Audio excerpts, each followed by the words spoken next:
नमस्कार, आदाब, सत श्री अकाल, जय भीम, जोहार। मेरा नाम है नवीन कुमार। ईरान को छेड़कर इजराइल बुरी तरह फंस गया है। अगर अमेरिका की शह नहीं होती तो ईरान अब तक इजराइल को दुनिया के नक्शे से मिटा चुका होता। ईरान ने इजराइल का हर वो घमंड चकनाचूर कर दिया है जिसके दम पर वो दुनिया में इतराता फिरता था। उसका एयर डिफेंस सिस्टम, उसके आयरन डोम्स, उसकी मिसाइलें, उसकी पनडुब्बियां, उसका मुसाद, उसका अमन, 5 दिनों में ही ईरान ने सबको छेद छेद कर डाला है।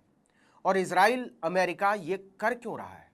क्योंकि दोनों किसी भी तरह से नहीं चाहते कि ईरान परमाणु हथियारों के मामले में आत्मनिर्भर हो। ईरान के जवाबी हमलों से दोनों ही बुरी तरह बौखला उठे।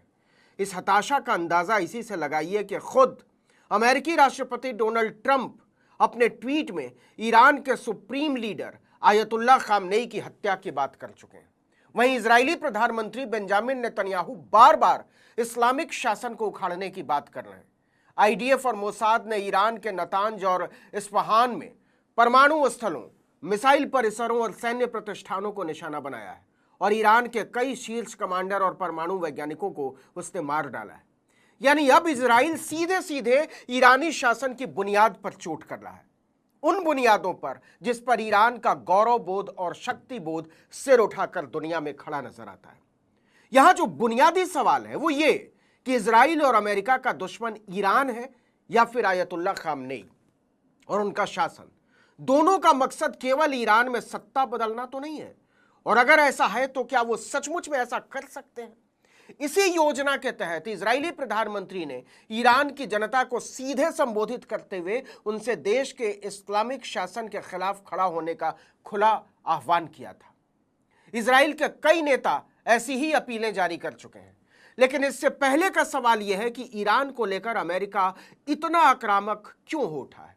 खासकर डोनाल्ड ट्रंप के सत्ता में आने के बाद आखिर उसे क्या हासिल हो सकता है? देखिए, ईरान के पास दुनिया के सबसे बड़े प्राकृतिक गैस भंडार, गैस फील्ड और बेहतरीन तेल है। इजराइल ने सबसे पहले इसी ढांचे पर चोट की है, क्योंकि अमेरिका को लगता है कि इससे ईरान की आर्थिक स्थिति चरमरा जाएगी और जब देश भयानक आर्थिक किल्लत में आएगा तो ईरान के लोग खुद ही खामनेई के खिलाफ बगावत कर देंगे और उनके शासन को उखाड़ फेंकेंगे।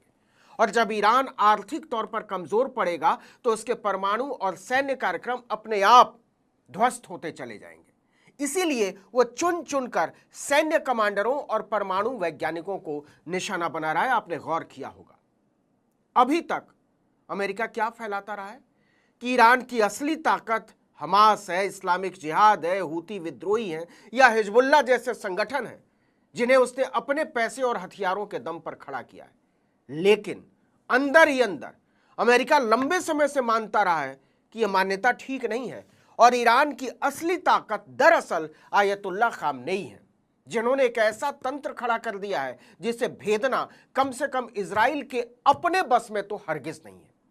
इसीलिए अब ट्रंप को सीधे तौर पर अमेरिका को जंग में उतारने के बारे में बात करनी पड़ रही है। वो बार बार बोल रहे हैं कि अमेरिका के पास दुनिया के सबसे विनाशक हथियार है। मतलब वो मान चुके हैं कि नाम भले इजराइल का हो, लेकिन असली लड़ाई ईरान और अमेरिका के बीच है। अब अमेरिका की मुश्किल को समझिए। तमाम कोशिशों के बावजूद वो ईरान में खामनेई की सत्ता के खिलाफ कोई बड़ा या प्रभावी प्रतिरोध खड़ा नहीं कर पाया, जबकि उसने इसके पीछे अरबों डॉलर खर्च किए कि जनता के स्तर पर कोई विद्रोह उभरे जो स्वाभाविक भी नजर आए। लेकिन ऐसा कुछ नहीं हो पाया और ये अमेरिका और इजराइल दोनों के लिए परेशान करने वाला है। इस चक्कर में हताशा इस कदर बढ़ गई कि इजराइल खुलेआम बोलने लगा खामनेई का अंजाम सद्दाम हुसैन जैसा होगा।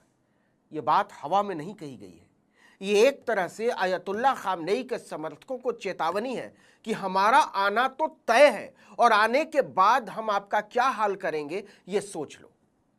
लेकिन यहां पर सवाल खड़ा होता है कि क्या ईरान में सरकार को गिराना संभव है भी? तो इसका जवाब जो फौरी तौर पर नजर आता है वो ये कि यह बहुत ही ज्यादा मुश्किल है, कम से कम इस स्तर पर तो नामुमकिन। यह मान भी लिया जाए कि इजराइल और अमेरिका ईरान के मौजूदा सुप्रीम लीडर आयतुल्लाह खामनेई को खत्म कर देंगे और उनकी जगह पर अपना कोई पिट्ठू बैठा देते हैं। हालांकि यह भी असंभव से कुछ ही कम है, क्योंकि खामनेई ने अपने बाद की लीडरशिप बहुत लंबे समय के लिए तैयार कर दी है और ईरान की जनता में उनकी स्वीकार्यता बहुत अंदर तक है। कई रिपोर्टें कहती हैं कि आयतुल्लाह खामनेई तो बस नाम है, असल प्लानिंग बरसों से उनके बेटे मुज्तबा खामनेई संभाल रहे हैं। ऐसे में यह सोचना कि अमेरिका पहले आयतुल्लाह खामनेई को मारेगा फिर मुज्तबा खामनेई को भी खत्म कर देगा, यह खामख्याली लगती है। हालांकि मुज्तबा खामनेई के न रहने की सूरत में भी कम से कम 7 नेताओं को तैयार किया जा चुका है जो ईरान को चला सकें। दूसरी बात, ईरान में खामनेई के तौर तरीकों को लेकर जो गुस्सा था भी, उसे इस युद्ध ने पूरी तरह खत्म कर दिया है। आज की असलियत यह है कि ईरान का एक भी नागरिक खामनेई के खिलाफ कुछ नहीं सुनना चाहता और अगर अमेरिका ने उन पर हाथ भी डाला तो इसके अंजाम बहुत भयावह हो सकते हैं। एक बात पर गौर कीजिए, तबाही इजराइल से ज्यादा ईरान में हुई है, लेकिन जनता इजराइल की सड़कों पर उतर आई है। वो नेतन्याहू का विरोध कर रही है, इजराइल के लोग सवाल पूछ रहे हैं और नेतन्याहू के लिए जवाब देना मुश्किल हो रहा है। दूसरी तरफ ईरान की जनता अभी तक देश के किसी भी हिस्से में सड़कों पर नहीं उतरी है, बल्कि वो सरकार के पक्ष में ज्यादा एकजुट और लामबंद नजर आने लगी है। और जब तक जनता खुद सड़कों पर नहीं उतरती, ईरान के खामनेई शासन को गिराना या बदलना लगभग असंभव है।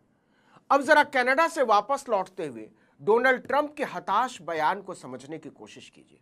उनसे पूछा गया था कि आप इस युद्ध का क्या हल देखते हैं, तो वो जवाब में कहते हैं, हम इसका स्थायी इलाज चाहते हैं, कोई तात्कालिक अंजाम नहीं। इसी स्थायी इलाज के लिए उन्हें G7 की बैठक एक दिन पहले छोड़कर आनन फानन में वाशिंगटन भागना पड़ा। लेकिन जिस तेजी में वो वाशिंगटन के लिए निकले, उसका अर्थ अभी तक तो दुनिया की समझ में नहीं आ रहा। अब ट्रंप और नेतन्याहू दोनों की चिंताएं एक हैं कि अगर यह युद्ध लंबा खिंचता है और खामनेई की सरकार बची रह जाती है, तो आंतरिक तौर पर ट्रंप और नेतन्याहू दोनों की मुश्किलें अपने अपने देशों में बढ़ेंगी। उनकी रणनीति को नाकाम मान लिया जाएगा और अगर ईरान 1 महीने से ज्यादा युद्ध को खींच ले गया, फिर तो सीधे तौर पर यह मान लिया जाएगा कि ईरान सीधे अमेरिका से लड़ाई लड़ सकता है। और अगर ऐसा हुआ तो नेतन्याहू और ट्रंप दोनों के सामने अपने अपने देश में राजनीतिक भविष्य का संकट खड़ा हो सकता है। खासकर नेतन्याहू बहुत बड़े भंवर में है। लेकिन अगर ईरान इजराइल को लंबे समय तक नहीं रोक पाया, तो उसका अंजाम भी सीरिया, लीबिया या फिर इराक जैसा हो सकता है। देखते हैं इतिहास किसे नायक की तरह दर्ज करता है और किसे खलनायक की तरह। इस वीडियो में इतना ही, लेकिन अगर आपने आर्टिकल 19 इंडिया को अब तक सब्सक्राइब नहीं किया है तो फौरन कर लीजिए, बेल आइकॉन दबाइए, घंटी जैसी आकृति, लाइक कीजिए और कमेंट करके बताइए हमारा वीडियो आपको कैसा लगा। हमारा ट्विटर हैंडल है आर्टिकल 19_इंडिया और मेरा ट्विटर हैंडल है नवीन जर्नलिस्ट। नमस्कार।